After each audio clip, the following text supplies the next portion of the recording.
साईं ऐसा तो मत करो। साईं आपके घर में भी माँ बेटी होगी।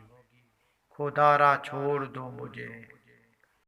वो गांव का एक खस्ता हाल घर था, जहां वो लड़की अपनी इज्जत की भीख मांग रही थी।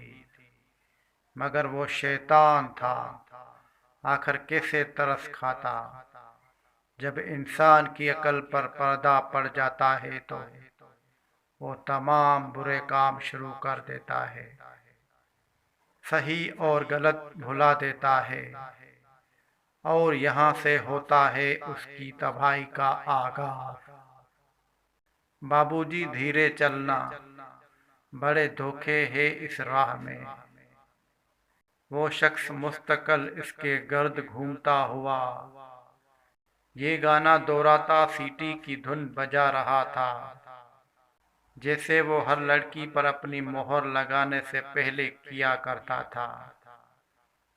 वो लड़की जान चुकी थी कि अब कोई राह फरार बाकी नहीं बची, तभी जोर जोर से रोने लगी थी। उस शख्स का उसके नजदीक पड़ता एक एक कदम उस लड़की को मौत के करीब ले जा रहा था। माँ बहन तो घर में भी होती है, मगर बाहर वाली लड़की का नशा अपना ही होता है। जो लगाए न लगे, छोड़ना चाहो भी तो नहीं छोड़ता।